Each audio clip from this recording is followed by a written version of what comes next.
respeitando a Constituição e não olhando para a Constituição, como me referi anteriormente, como borrões que cada um define e pode escrever ou reescrever como bem entender.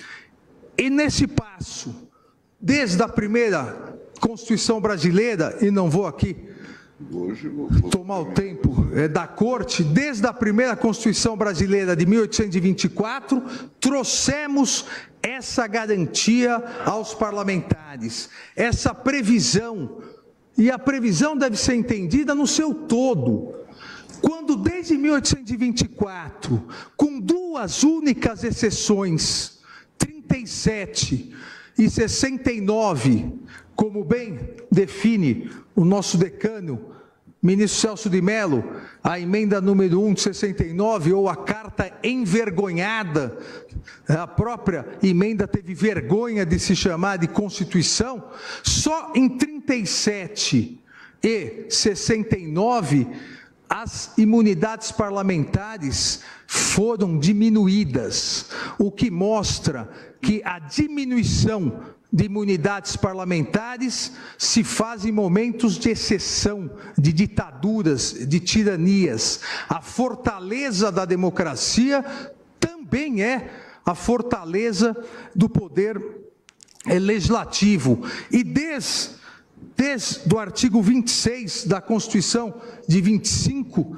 de março de 1824, até a Constituição de 5 de outubro de 88, com essas raras exceções autocráticas, a norma tem uma finalidade clara. A norma, ela não prevê algo isolado do sistema de garantias. A norma traz todo o histórico das imunidades. Os parlamentares, antes de condenados, com trânsito em julgado após o devido processo legal, eles só podem ser afastados do seu mandato, eles só podem ser afastados do Congresso Nacional em uma hipótese: flagrante delito por crime inafiançável. E mesmo nessa hipótese, quem resolverá em 24 horas, se remetendo os autos à Câmara respectiva, é o próprio Congresso. Vejam, não é, e eu faço questão em insistir nisso, não é uma norma isolada.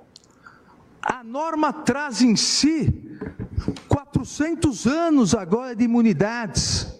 A norma diz... Alexandre de Moraes, Vossa Excelência não admite sequer que o flagrante seja transformado em prisão preventiva para posteriormente remeter-se os autos ao Congresso. Eu iria chegar lá,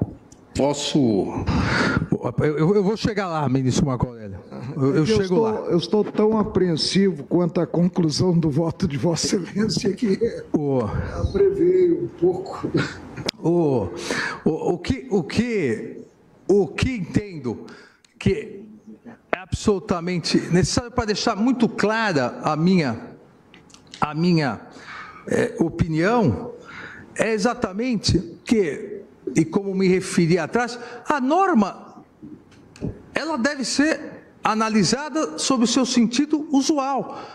Não caberia, como em nenhuma das constituições isso existiu, em nenhuma constituição do mundo prevê isso, colocar os parlamentares somente podem ser presos por flagrante delito, por crime inafiançável, e em 24 horas remetidos os autos à casa correspondente, porque também não podem, e aí descrever quando isso não é possível. Não, a finalidade da norma é exatamente dizer: parlamentares não podem, antes do devido processo legal, do trânsito em julgado, e em alguns casos, mesmo depois do devido processo legal, nós temos hoje um parlamentar que é deputado federal, cumprindo pena e comparecendo ao Congresso Nacional. Agora, antes do devido processo legal, desde e 24, a norma é muito clara. Só é possível o afastamento do parlamentar da sua casa respectiva por flagrante delito por crime inafiançável.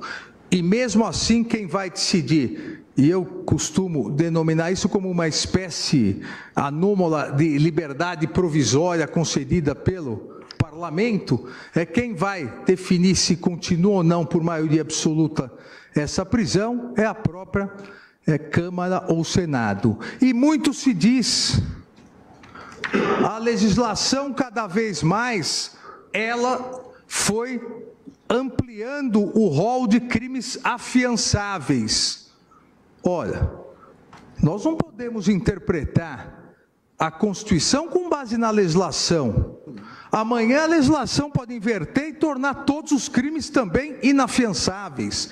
Nós temos que nos basear no que a Constituição disse. Você me permite? Por favor. Eu já tinha ouvido com encantamento a manifestação do ministro Fachin, que assentou a ideia de que a imunidade tem que ser interpretada de maneira restritiva. Eu acho que da jurisprudência do Supremo Tribunal Federal, salvo o melhor juízo, e é muito possível que eu esteja muito mal informado sobre a jurisprudência do Supremo Tribunal Federal, talvez por um autismo qualquer, mas não dimana da jurisprudência do Supremo Tribunal Federal essa ideia de que a imunidade tem que ser interpretada de maneira restritiva. E não dimana por quê? Porque, na verdade, aqui nós estamos falando de uma garantia, como Vossa Excelência ressalta, básica, lapidar, do sistema de divisão de poderes. Pode ser até que nós, vocacionados nessa ideia do direito achado na rua, ou coisa que o valha, estejamos animados por fazer alguma coisa desse tipo. Mas não dimana do texto constitucional qualquer ideia de diminuição da imunidade parlamentar em nome de qualquer republicanismo que se queira. Por quê? Porque essa é uma garantia que não é da pessoa do parlamentar, é da instituição, é da democracia, e essa premissa tem que ser assentada. Podemos nos aventurar, e temos produzido aventuras as mais diversas, em termos de interpretação. Segurança jurídica para cá, insegurança jurídica para lá, e coisas do tipo. Mas é preciso que nós discutamos, e acho que é um momento de discutirmos até mesmo a questão da hermenêutica constitucional responsável. O consagrado Hesse chama atenção para aquilo que ele denomina de uma harmonia funcional. É preciso que isso se ressalte, que isso seja destacado. Na medida em que nós assentamos que é possível estabelecer restrições que não estão no texto constitucional, nós podemos estar fazendo a interpretação da Constituição segundo a lei. Mas é algo mais atenuado, só estamos suspendendo o exercício da função parlamentar, dirão alguns. Só isso, ministra Rosa. Veja que talvez daqui a pouco venha um parlamentar aqui pedir a prisão. Dizer, eu prefiro que ser preso, porque pelo menos haverá um limite. Qual é o limite? Eu tenho casos do STJ, ministra Carmen, de membros do Tribunal de Contas que estão suspensos. Ficam suspensos na investigação por 5 anos, 6 anos. Dei um habeas corpus na turma. Nós concedemos um habeas corpus na turma, por conta disto. Aí se propõe a ação, a denúncia. E, de novo, a suspensão. Quando se olha a Loman, o artigo 29, diz para suspender o juiz só com a denúncia. Mas aí eu pergunto, subsistir esse entendimento da primeira turma, cujas premissas são muito questionáveis, inclusive quanto aos pressupostos da prisão provisória. Porque prisão provisória não tem nada a ver com materialidade do crime e autoria. Tem outros pressupostos, é bom que a gente saiba, é bom que essas coisas fiquem explicitadas. Bom, então, nesse contexto, é preciso que se saiba bem do que nós estamos falando. Vamos suspender um parlamentar. Por quantos anos? Na antiga versão do Código de Processo Penal, nós falávamos que a prisão provisória não deveria durar mais do que 81 dias. Qual é o tempo? Há outras questões que Vossa Excelência já vem tratando. A questão da representação. Deixa Minas Gerais, ou Rondônia, ou seja lá o que for, ou São Paulo, com 2 parlamentares no Senado, porque isso é irrelevante. É só menos 1. E nós estamos mexendo com o princípio federativo. Vamos mexer na composição também da Câmara. São 513, pode ser 512, pode ser 510. Eu fico a imaginar, preservadas essas premissas da decisão da primeira turma, realmente singulares, eu fico a imaginar qual será o critério agora se forem recebidas denúncias e a Procuradoria começar a pedir agora, porque a denúncia já foi recebida. Se nós formos adotar o critério da Loman, todos os parlamentares terão que ser afastados. Eu posso imaginar, na nossa turma, temos aí vários casos de recebimento de denúncia. O caso do Collor, o caso do Partido Progressista, lá vários parlamentares e coisa do tipo. Portanto, agora já há mais densidade. Portanto, vamos suspender os parlamentares. E quantos de nós sabemos, quantos casos, inclusive decididos por este plenário, em que depois de recebida a denúncia, há pouco tempo, nós tivemos aquele caso constrangedor relativo, no plenário, ainda estava entre nós, o ministro Teori, de Renan Calheiros. Aquele caso, ministro Fux, que começou, aquela investigação, que começou em que se dizia que a empreiteira pagava a pensão alimentícia de um filho tido em relação extraconjugal do senador. E que terminou de uma forma pouco gloriosa, em que se discutia se ele teria recebido 3 mil indevidamente, ou retido 3 mil indevidamente, numa locação de automóvel. Ministro Teori disse: eu estou com vergonha de ter que receber esta denúncia. Certamente uma denúncia vocacionar sob a pressão da mídia, naquele momento, o tribunal recebeu a denúncia. Mas uma denúncia vocacionada a ser rejeitada. Mas certamente vai ocorrer algum gênio em algum momento, talvez um procurador de Alagoas se dirija à Procuradora-Geral e peça daqui a pouco a suspensão. Daí, certamente, já temos a denúncia recebida. Vejo, portanto, que os problemas são extremamente sérios, seja na questão da divisão de poderes, do princípio da correção funcional. Não se trata de interpretação restritiva, nem de interpretação ampliativa. Se trata aqui, e é preciso que se diga, porque cada vez mais nós temos que ter responsabilidade com a hermenêutica. Cada vez mais nós temos que repudiar aquilo que eu tenho chamado, como um amigo meu português chamou, do direito constitucional da malandragem, que permite que a mesma norma sirva para aplicar-se a uma e a outra situação, diferentes. Ministro, se Vossa Excelência pudesse permitir apenas que o ministro continuasse... Ele vai continuar, certamente, mas ele concedeu a parte. Portanto, me parece, e Sua Excelência está ferindo pontos que eu estou aqui a me referir. Portanto, são pontos importantes. A questão do princípio federativo. Decide simplesmente suprimir. Veja a ousadia, a arbitrariedade. Retirar um senador da bancada de um Estado, ministra Rosa. É o direito achado na rua de forma irresponsável.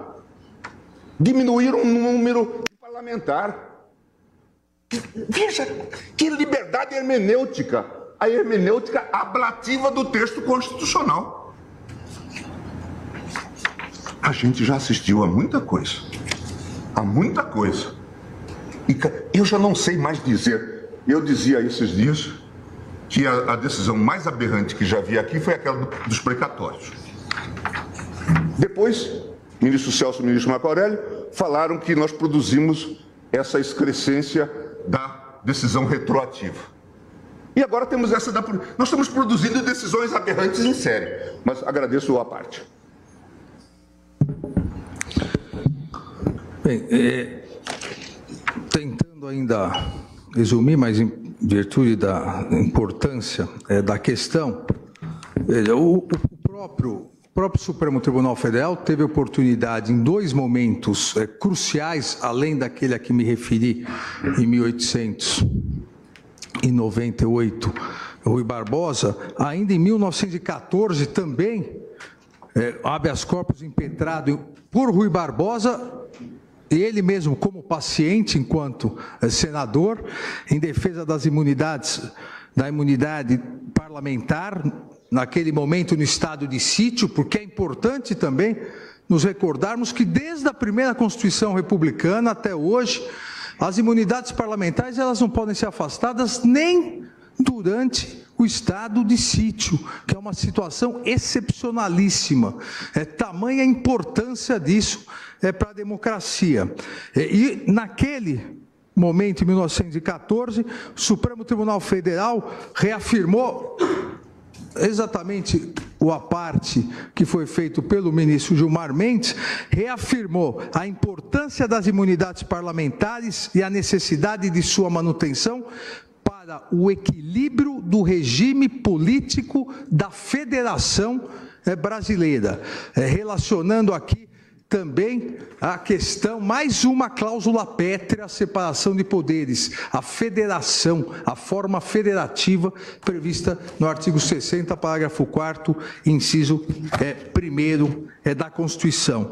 Posteriormente, em 1946, na vigência da Constituição de 46, mas em acórdão de 1956, também o plenário do Supremo Tribunal Federal teve essa mesma discussão que estamos tendo hoje, ou muito semelhante, porque já havia inúmeras críticas feitas às imunidades parlamentares, eventuais desvios na utilização por determinados parlamentares, a discussão que muito bem se referiu o ministro relator na Comissão de Veneza, que Vossa Excelência se referiu, já lá no acordo de 1956, inúmeras críticas, mas o texto do legislador constituinte de 46 era claro e era idêntico ao atual. E o ministro Sampaio Costa, convocado para relatar aquele habeas corpus, salientou as inúmeras críticas feitas a essas imunidades, afirmando que constitucionalistas notáveis, estudando-as em suas origens e sob seus múltiplos aspectos, negavam-lhe a compatibilidade com as instituições republicanas.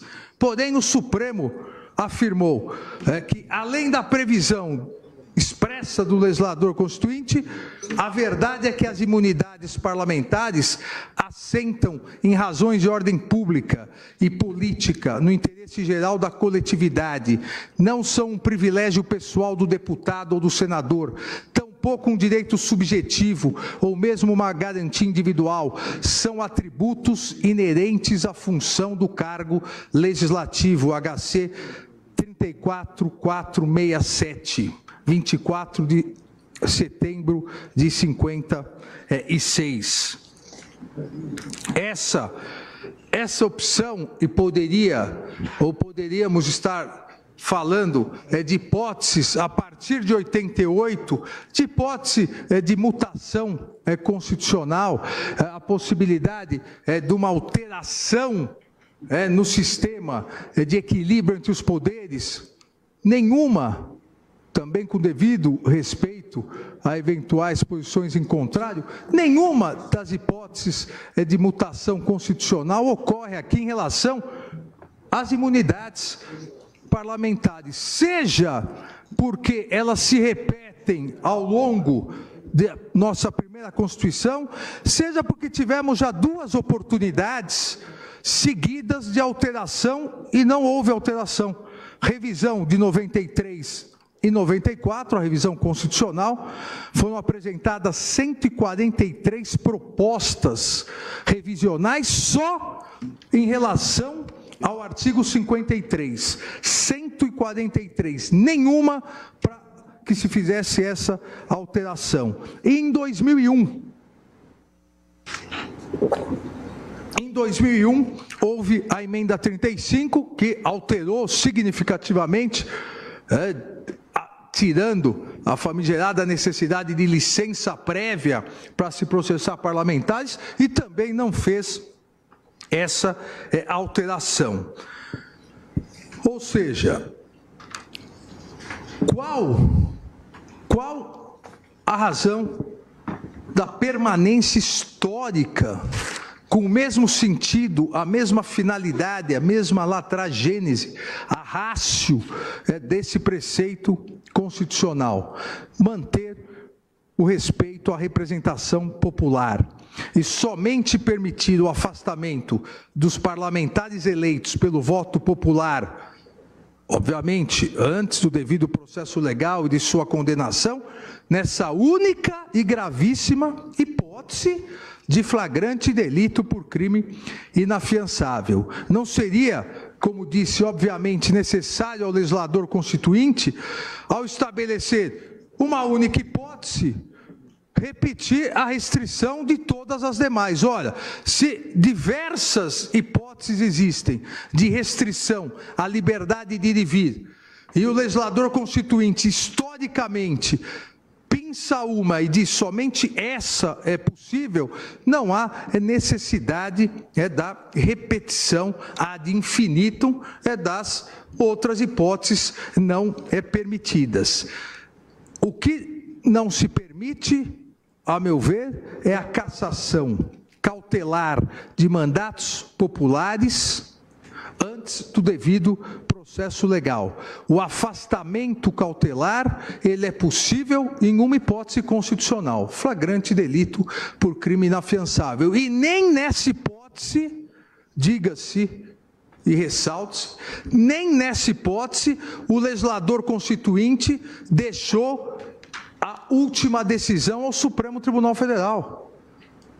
O legislador constituinte, mesmo nessa hipótese, permitiu à casa correspondente, Câmara ou Senado, que possa analisar essa possibilidade da manutenção do flagrante.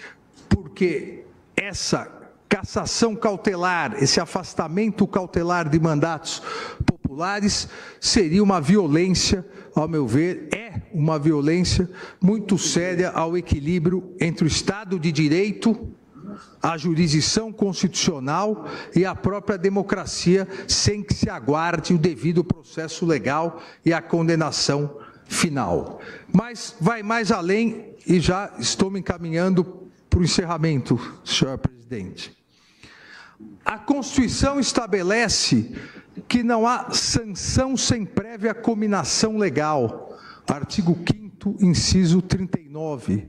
E sabemos, qualquer interpretação restritiva dos direitos fundamentais, e entre eles o direito à liberdade, não é aceitável constitucionalmente, pois, como salientado também pelo eminente professor Howard Fischer, comentando o sistema jurídico alemão, em nenhuma hipótese a essência de um direito fundamental pode ser afetada, sendo uma das principais regras da interpretação do Tribunal Constitucional Federal em relação à aplicação dos direitos. E no nosso caso específico, deve ser aplicado a um dos direitos fundamentais e uma das cláusulas pétreas, que é exatamente a separação de poderes. Essa previsão da impossibilidade de punição, seja uma punição cautelar, porque é punição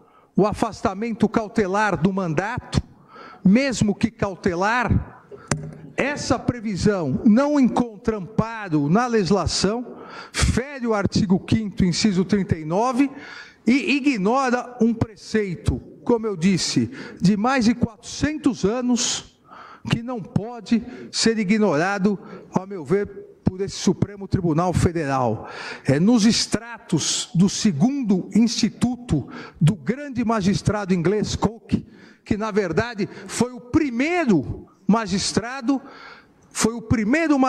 na história a aplicar a ampla revisão judicial em relação a atos do Parlamento, e a Câmara dos Lordes reviu essa possibilidade, não mantendo, mas ao comentar dispositivos da Magna Carta, nesse seu segundo instituto, realizado em 1642, por ordem da Câmara dos Comuns, afirmou no capítulo 29 que nenhum homem seja detido ou preso senão pela lei da terra, isso é, pela lei comum, lei estatutária ou costume da Inglaterra. Em outras palavras, que nenhum homem, agora digo eu, seja privado de sua liberdade de ir e vir sem expressa autorização constitucional. No caso do Brasil, é unânime na doutrina constitucionalista que o Estatuto dos Congressistas é definido como norma autoaplicável pela Constituição, sem possibilidade, seja de ampliação, como bem ressaltou o ilustre relator ministro Edson Fachin, mas sem possibilidade de restrição. Assim como as garantias da magistratura também são previstas na Constituição, sem possibilidade de restrições por ordens, por legislação infraconstitucional. E não há na Constituição, salvo flagrante delito por crime inafiançável, não há possibilidade da privação de liberdade de ir e vir do parlamentar, impedindo de se dirigir ao Congresso, de participar das suas atividades parlamentares antes do devido processo legal e da sua condenação. A restrição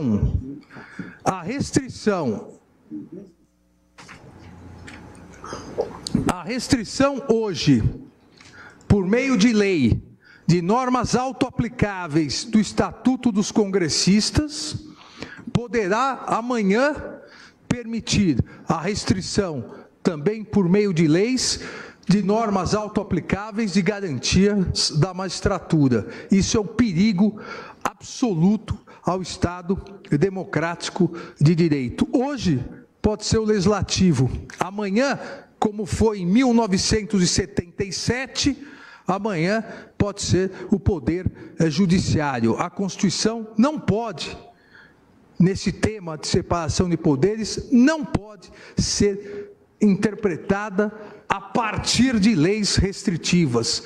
Na separação de poderes, a Constituição é autoaplicável, equilibrada, gostemos ou não.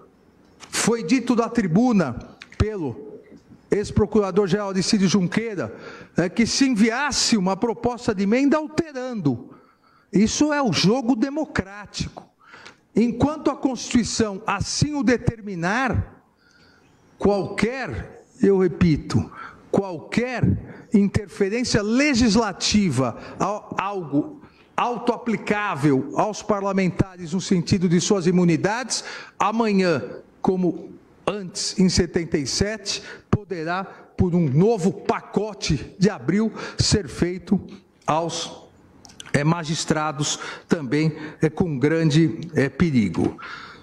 Senhora presidente, nesse sentido, e diferenciando como aqui diferencio, e não vou gastar mais ainda o tempo de vossas excelências, diferenciando de hipóteses anteriores, duas hipóteses excepcionalíssimas, onde o Supremo Tribunal Federal alargou a possibilidade do que seria essa prisão em flagrante, são hipóteses excepcionalíssimas que não entram na interpretação do controle concentrado aqui de constitucionalidade, dentro do respeito absoluto à Constituição, que submete a todos, inclusive aos membros dessa Corte, que submete a todos, eu reforço a necessidade, com devido respeito, e pedindo vênia novamente a posição em contrário do eminente relator, da manutenção que o legislador constituinte original prevê serviu historicamente do equilíbrio da separação de poderes, a manutenção de um governo republicano e democrático, que não confunda o continente, os poderes de Estado, com o conteúdo e eventuais práticas que, infelizmente, de tempos para cá não são tão eventuais, mas eventuais práticas ilícitas de membros desses poderes, sob pena de, com isso, podermos enfraquecer as instituições.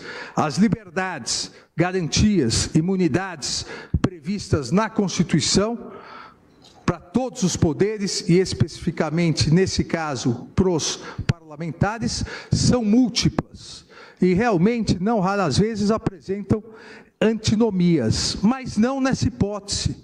Não nessa hipótese onde são autoaplicáveis, não se permite, jamais se permitiu que se invertesse a lógica interpretativa, se interpretando as imunidades, que são o cerne da separação dos poderes, por meio de alterações do Código de Processo Penal.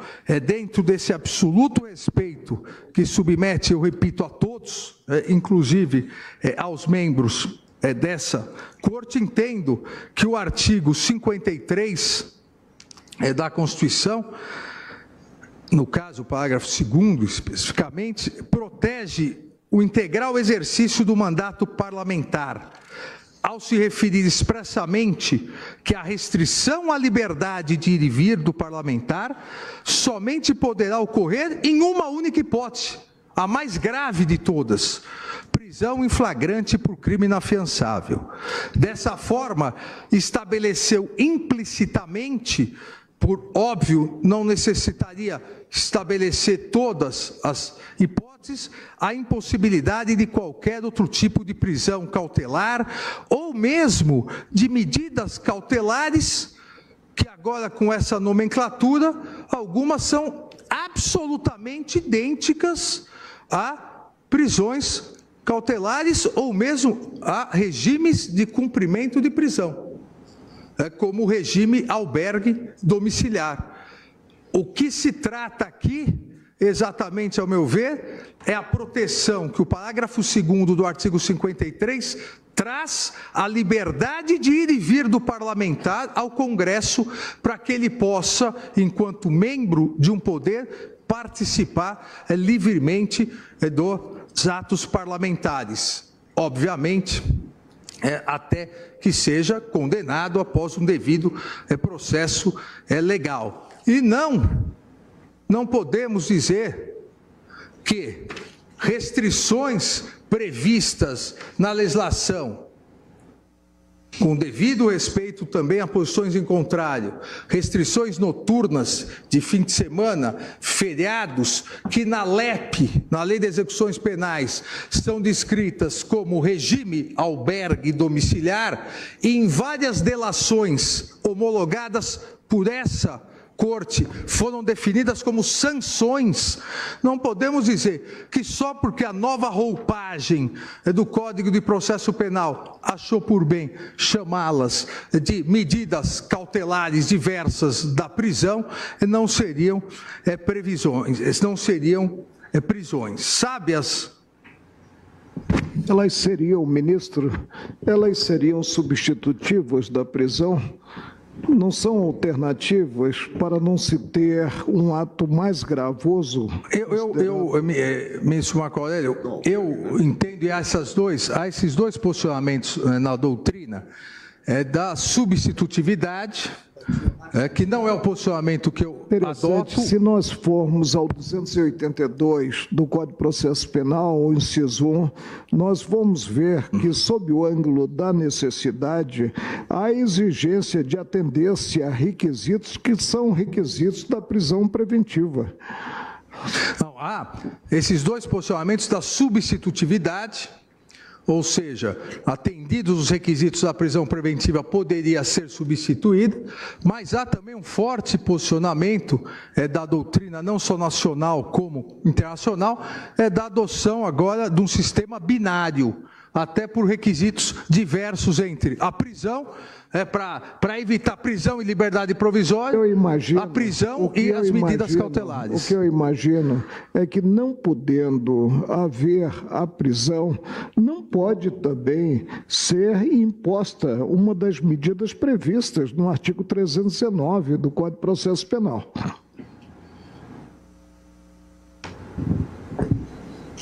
Concordo nesse fato totalmente com Vossa Excelência, e já pela 18ª vez eu prometo que estou terminando.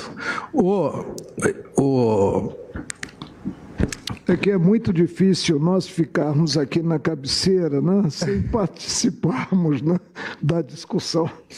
Às vezes, ministro Marco Aurélio, tem as vantagens de ser um novato, né, e às vezes tem as dificuldades. Eu me lembro da velha guarda em que o ministro Moreira Alves não permitia que o presidente tomasse votos antes de ter a matéria suficientemente discutida, acionando o regimento interno.